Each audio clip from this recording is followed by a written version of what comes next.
నిత్యుడై వెలుగొందు సత్యాత్ముడై ఉండి సత్యమై తానుండు ప్రత్యక్షమై ఉండి బ్రహ్మమై ఉండు సంస్తుత్యుడి తిరువేంకటాద్రి విభుడు. ఏ దేవు దేహమున నిన్నియును జన్మించే, ఏ దేవు దేహమున నిన్నియును నడగే మరి, ఏ దేవు విగ్రహం వీసకలమింతయును, ఏ దేవు నేత్రంబులిన చంద్రులు, ఏ దేవుడి జీవులిన్నింటిలో నుండు, ఏ దేవు చైతన్యమిన్నిటికి నాధారం, ఏ దేవుడవు ఎత్తుడు, ఏ దేవుడద్వంగుడా, దేవుడే వెంకటాద్రి విభుడు. మగస నిద మగ నిత్యాత్ముడై ఉండి నిత్యుడై వెలుగొందు సత్యాత్ముడై ఉండి సత్యమై తానుండు ప్రత్యక్షమై ఉండి బ్రహ్మమై ఉండు సంస్తుత్యుడి తిరువేంకటాద్రి విభుడు. వెంకటాద్రి విభుడు, వెంకటాద్రి విభుడు.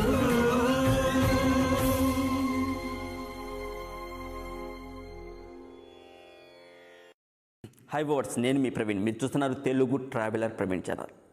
ప్రస్తుతం అయితే నేను బద్వేలు దగ్గర ఉన్నటువంటి లక్ష్మీపాలెం అనే విలేజ్లో ఉన్నానండి.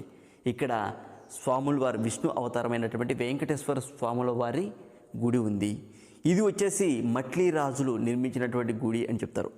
ఈ గుడిని నిర్మించినటువంటి రాజు పేరు అనంతరాజు. సిద్ధవటం రాజులే అండి వీళ్ళంతా కూడా. అయితే ఇక్కడ ఉన్నటువంటి ఈ గుడి విశిష్టతలు ఏంటి, ఇక్కడ మనకు ఎదురుగా ఉన్నటువంటి స్వామివారి విగ్రహము తంజావూరు నుంచి తీసుకొచ్చారు. తంజావూరు నుంచి రాత్రి సమయంలో మాత్రమే నడుచుకుంటూ భుజాన మోసుకుంటూ వచ్చి పగటి సమయంలో మట్టిలో పూజ చేసేవారు స్వామివారి విగ్రహాన్ని. కారణం ఏంటి? అసలు వైష్ణవులకు శైవులకు మధ్య విభేదాలు తలెత్తిన సమయంలో, అంటే కొన్ని వేల సంవత్సరాల క్రితం స్వామివారికి సంబంధించినటువంటి గుడిని కూల్చేద్దాము అని ప్లాన్ చేసినప్పుడు ఏం జరిగింది? స్వాములవారు తంజావూరు నుంచి విగ్రహం ఇక్కడి వరకు రావడానికి స్వాములవారి కళ్ళలో కనిపించి ఏం చెప్పారు, ఇవన్నీ కూడా ఈ వీడియోలో నేను మీకు చెప్తాను. అలాగే పూజారి చేత కూడా మీకు నేను చెప్పిస్తాను.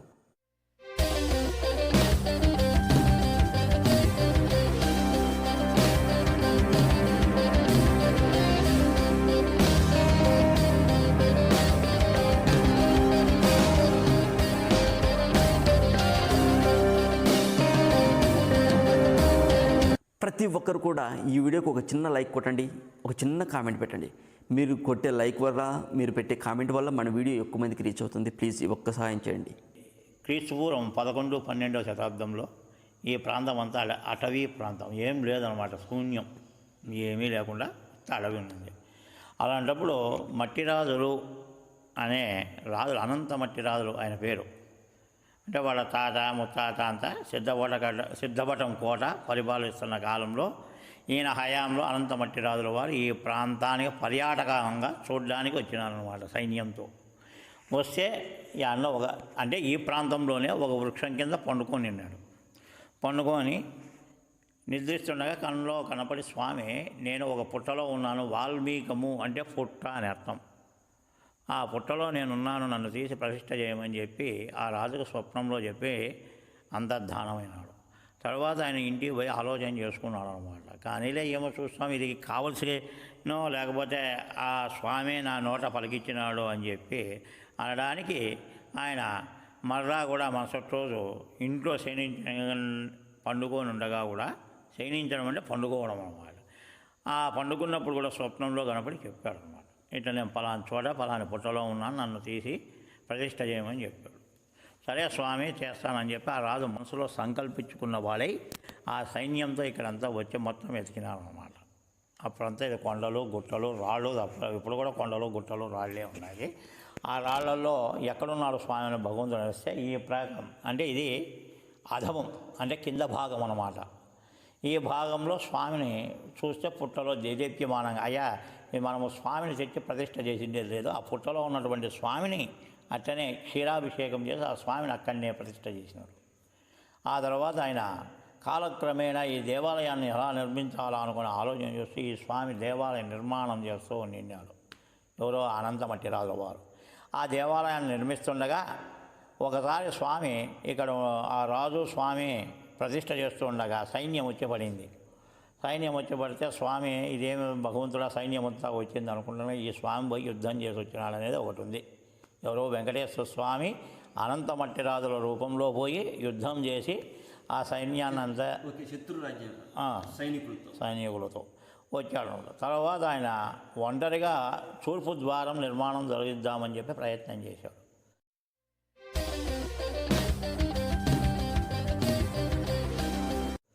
ఆ తూర్పు ద్వారం నిర్మాణం చేద్దామని అంతవరకు పై వరకు అది ఉంది కదా, చేస్తుండగానే సైన్యం వచ్చి అక్కడనే ఆయన సైన్యం అంతా చంపేసేసి వెళ్ళిపోయినాడు ఆ రాజుని.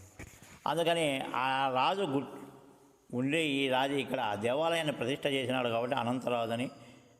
తర్వాత వచ్చేసి ఆయన ధర్మపత్ని లక్ష్మీదేవి కాబట్టి లక్ష్మీపాళ్యం అని పేరు వచ్చింది. ఇంకా అట్లనే ఇంకా ఇక్కడ ఈ స్వామి ఇక్కడ మనకున్నటువంటి స్వామి వచ్చి 225 కేజీలు 200 కేజీలు ఉంటారు స్వామి మూర్తులు అన్నమాట. ఈ స్వామిని తంజావూరులో నారాయణుని గుడి అని మూతపడుతుంటే అక్కడ పూజారులకు ఈ స్వామి స్వప్నంలో కనపడి నన్ను పలాని గ్రామానికి చేర్చమని చెప్పాడు. అప్పుడు ఆ పూజారులు ఆ గుడి మూతపడుతుంటే ఎట్లయినా సరే ఈ స్వామిని చేరుస్తామని చెప్పి మనసులో సంకల్పించుకున్న వాళ్ళై రాత్రిపూట స్వామిని మోసుకుంటూ రాత్రిపూట మాత్రమే స్వామిని భుజాల మీద మోసుకొని పగులు మాత్రం స్వామిని భూమిలో కప్పిపుచ్చుతూ, అంటే ఊరికనే కాదు స్వామికి పూజలు చేస్తూ స్వామిని మట్టిలో పూజలో కప్పిపుచ్చుతూ ఆ విధంగా తీసుకొచ్చిన స్వామి ఆయన శ్రీనివాసుడు వెంకటేశ్వర స్వామి. రాత్రిపూట అంటే పగులు చూస్తే పట్టుకుంటారు కదా వాళ్ళని, ఏ పూజారి ఎవడే తవ్వినాడని తెలుస్తుంది కదా, ఏ ప్రాంతంలో పోతున్నాడు ఎక్కడ పోతున్నాడు అనేది కూడా ఇక్కడికి తీసుకొని వచ్చారన్నమాట. అక్కడ వాళ్ళకి తెలియకుండా ఇక్కడికి స్వామిని తీసుకొని వచ్చినాం. అది మూతపడిపోతుంది అనమాట. ఇంకా అక్కడ విగ్రహం ఉన్న ఒక్కటి కొన్ని వందల వేల సంవత్సరాల కిందట, ఇప్పుడు కాదు, ఎప్పుడో పురాతనం, ఎప్పుడో జరిగిండేది. ఇప్పుడు కాదు జరిగిండేది, ఎప్పుడో జరిగిండేది, ఇప్పుడు జరిగిండేది కాదు, కొన్ని వేల సంవత్సరాల కిందట జరిగింది. అంటే మా బ్రాహ్మణులే 800 ఏళ్ళ కిందట. అంటే నేను ఇప్పుడు వచ్చినోడిని వేరు, అంత ముందున్న వాళ్ళు వేరు అనమాట. అర్చకులుగా 100, 115 స్వామివారు కనిపించి నన్ను ఇట్లా తీసుకెళ్ళండి ఊరికి అన్నారు. వాళ్ళు తీసుకొని వచ్చారనమాట. ఆ పూజారులు అక్కడుండే పూజారులు, తంజావూరులో ఉండే పూజారు, వీళ్ళు వేరే అక్కడుండే వాళ్ళే తీసుకొని వచ్చారనమాట. వీడికి వీళ్ళు పోయి అడిగి తెచ్చేది కాదు. వాళ్ళు అక్కడి నుంచి విగ్రహాన్ని మాత్రమే, విగ్రహాలు కాదు విగ్రహం మాత్రమే స్వామి మధ్యలో స్వామిని తీసుకొని వచ్చి ఆ స్వామిని ఇక్కడ చేసి ఇంకా మీరు వెళ్ళిపోండి మాకు అవసరం లేదంటే అప్పుడున్న ధర్మకర్తలు ఎవరుంటారు పెద్ద మనుషులు, మనకేం చేస్తాం, నేను కొత్తగా వచ్చిన వాడిని కదా, వాళ్ళు పూజా కైంకర్యాలు చేసుకుంటూ మేము ఇక్కడే ఉంటామంటే కొన్ని తరాలు జరిగిపోయింది వాళ్ళతోనే పూజలు. అప్పుడు స్వామికి కూడా బాగా జరుపుతా నిన్నారు. 60 ఇండ్లు నిన్నాయి, 60 బ్రాహ్మణుల ఇండ్లు నిన్నాయి. అంతా మొత్తం వాళ్ళే కాబట్టి ప్రతి ఒక్కటి వాళ్ళే చేసుకుంటా నిన్నారు. గుళ్ళో పూజలతో కైంకర్యాలతో స్వామి వస్త్రం ఉతకడం. స్వామివారి విగ్రహము రాత్రి సమయంలో మాత్రం మోసుకుని రావడము తంజావూరు నుంచి ఇక్కడి వరకు, ఆ మధ్యలో తెల్లవారంగానే సూర్యుడు ఉదయించగానే మళ్ళీ భూమిలో ఆ విధంగా తీసుకొచ్చినారు. ఎవరు తిరుగుతూ ఎవరు చూడకుండా ఎవరు ఇబ్బంది పెట్టకుండా తీసుకో, మళ్ళీ అడిగితే ఇబ్బంది వస్తుంది కదా, ఆ విధంగా అట్లా తెస్తా వచ్చిన స్వామి ఆజ్ఞ మేరకే తెస్తుంది. అక్కడ గుడి మూతపడుతుంది. అక్కడ శైవము అంటే శివునికి ఎక్కువ అన్నమాట. అప్పట్లో అక్కడ అట్లా ఆ విగ్రహాన్ని ఆ విధంగా వచ్చిందనమాట. ఇంకా వీళ్ళు శ్రీదేవి భూదేవి వీళ్ళు ఈ ఊళ్ళో ఎక్కడో బావిలో, అంటే మనకు తెలియదు, నాకు కూడా తెలియదు పూర్తిగా, నేను వివరంగా చెప్పాలంటే నాకు కూడా తెలియదు. ఫ్యాక్షన్గా మాకు తెలిసిన ఒక బావి ఉందండి. ఆ బావిలో లచ్చుమక్క నన్నుది, లచ్చుమక్క నన్ను మమ్మల్ని దేండి, లచ్చుమక్క మమ్మల్ని దేండి అని అంటే ఏంది ఇట్లా కనపడుతుంది, ఆమె బావిలో దూకి ఆ విగ్రహాలను తెచ్చిందని. ఎవరో వాళ్ళే వీళ్ళు శ్రీదేవి భూదేవి ఈ విధంగా వచ్చినారు. స్వామివారు తంజావూరు నుంచి స్వామివారు తంజావూరు నుంచి. తర్వాత ఒకటి చెరువు, ఈశాన్యంలో చెరువు ఉంది,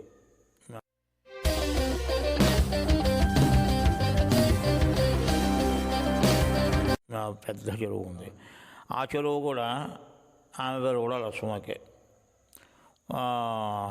ఆ చెరువు కట్ట మధ్యలో ఎక్కడ అలుగు పారే చోట తెగిపోతూ ఉండిందంట, అసలు ఉండడం లేదంట. ఎవరైనా సరే గర్భిణీ స్త్రీని ఉంటే ఆ చెరువులో కడితే కట్ట నిలుస్తుందని చెప్తే గర్భవతి అయినటువంటి ఆడ మనిషిని పెట్టి చెరువు కట్టారు ఎవరు రాజులు అప్పట్లో. అప్పటి రాజు అప్పట్లో అంటే కట్ట తెగిపో కట్ట చేయకోకుండా, అంటే ఒకటి చెరువు కట్టకు కూడా ఒక కట్టు అనేది ఒకటి ఉంటుంది, కట్టుబాట్లు ఒకటి ఉంటాయి. ఆ దాని ప్రకారం ఎనుమును బలి ఇవ్వాలన్నా ఎనుము ఇవ్వాల్సిందే, బర్రెని మనిషిని ఇమ్మన్నా మనిషిని ఇవ్వాలి. ఆ కట్ట మనిషిని కోరి, అదే ఎవరో కడుపుతో ఉన్నటువంటి మనిషిని కోరింది. ఆమెను పెట్టి దాంట్లో కట్టేశారు అనమాట. కట్టేసిన తర్వాత కట్టను యథాస్థానం నిలిచిపోయింది. ఇంకా మళ్ళా పెకలించేకి చనిపోయి ఆమె కొంతకాలం పలుకుతూ వచ్చింది, చచ్చిపోలే, లోపల ఉన్నా కూడా పలుకుతూ వచ్చింది. చెరువు లోపల ఓ లక్ష్మక్క అంటే ఓ ఉన్నాను అనేదండి కట్ట లోపల లోపలే. తర్వాత వచ్చేసి మేము పెళ్ళిళ్ళ పోతున్నాం, నగలు ఇవ్వు మీవి అంటే ఇస్తాను నిన్నారంట. ఇస్తా ఆమె వాళ్ళు అవి వేసుకొని పోయి తిరిగి ఆమెకు ఇస్తాను నిన్నారంటే అది భగవత్ సంకల్పం, మంది కాదు, నియమిత మాత్రం. కట్ట లోపల పెట్టి కట్ట కట్టారు మనిషిని. టెంపుల్ కూడా ఉంది స్వామి, ఉంది. ఆమె ఇస్తానంటే ఒకరు పెండికి పోతా బృందం వండుకొని లక్ష్మక్క నగలు ఇవ్వండి, ఓ లక్ష్మక్క అంటే పలికిందనమాట. నగలు ఇవ్వండి ఇస్తాను. వచ్చేటప్పుడు నగలు ఇస్తే ఓ లక్ష్మక్క అని పిలిస్తే ఇంకా నువ్వు బతికి ఉన్నావా చచ్చిపోలేదా అని చెప్పండి. ఆ పద్ధతి నుంచి బంద్ అయింది, మాట్లాడడం లేదు నగల కోసం. పూజారి ఏదైతే చెప్పారో ఈ కట్ట, ఈ చెరువుకు కట్ట ఉంటుంది అని చెప్పారు కదా, ఆ కట్ట ఇదేనండి. అయితే ఇదే ఈ టెంపుల్. ఈ టెంపుల్లోనే గర్భవతి అయిన స్త్రీని నిలబెట్టి ఈ కట్టకు, అంటే ఈ కట్ట నిలబడడం కోసం రాజు ఎన్నో రోజులుగా శ్రమించారు. ఇక్కడ మట్టి పోస్తారు, కట్ట కడతారు. కానీ 3 చెరువులు కలవడం వల్ల ఈ కట్ట తెగిపోతుంది, మళ్ళీ ఊర్లోకి నీరంతా వెళ్ళిపోతుంది. ఇలా జరుగుతూ ఉంటే ఒక స్త్రీని, ఒక గర్భవతిని ఇందులో పెట్టి కట్టలో దానిపైన కట్ట వేశారు. ఆ స్త్రీ కూడా పసుపు కలరు చీర కట్టుకొని ఇందులోని దిగింది. అయితే ఈ కట్ట కింద లోపలే ఆ స్త్రీ ఇంకా బతికి ఉందని నమ్ముతారు. అంతెందుకు 500 సంవత్సరాల క్రితము పిలిస్తే ఆమె పలికేదట. అమ్మ ఆయన్ని పిలిస్తే మేము ఇక్కడే ఉన్నాము అనేదంట ఆమె. సో ఇదేనండి ఆ స్టోరీ, ఇదే ఆ టెంపుల్. ఆ టెంపుల్లో ఆమెను ఇప్పటికి కూడా దేవతలాగా పూజిస్తున్నారు. ఈ కట్ట ఇవన్నీ కూడా డ్రోన్ షాట్స్ ప్లే చేసి చూపిస్తాను. టెంపుల్ చూపిస్తాను మీకు ఫస్ట్.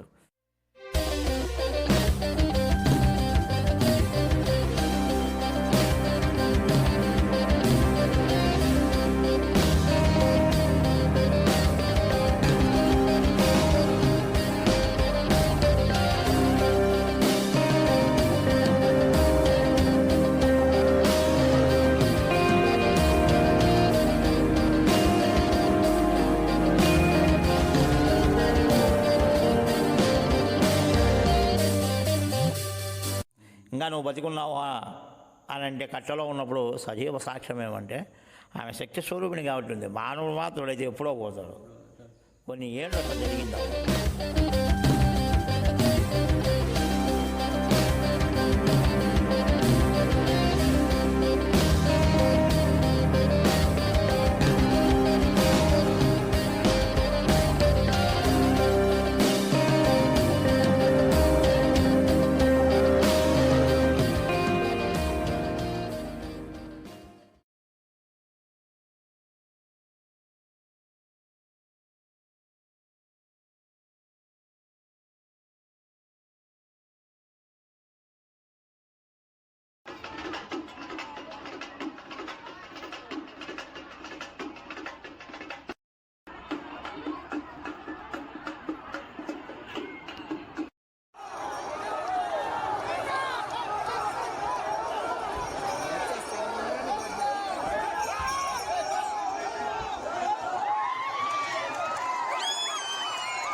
నల్ల మర్రకు తెప్పపై తేలేటి గోవింద హరి గోవింద గోవింద హరి గోవింద ఏడేడు లోకాల నేలేటి కోనేటి గోవింద సిరి గోవింద గోవింద సిరి గోవింద వైకుంఠమే వదిలి వచ్చావు వరహాల గోవింద హరి గోవింద పుట్టలోన దాగి పాలు దాగిన బుడమి గోవింద సిరి గోవింద గోవింద హరి గోవింద గోవింద సిరి గోవింద వకుళ పర్ణశాల వర్ణాన వర్ధిల్లు గోవింద హరి గోవింద అలమేలు మంగమ్మ అందాల గంధాల గోవింద సిరి గోవింద గోవింద హరి గోవింద గోవింద సిరి గోవింద గోవింద హరి గోవింద గోవింద సిరి గోవింద నింగి నేల సిరుల నిత్య కళ్యాణాల గోవింద హరి గో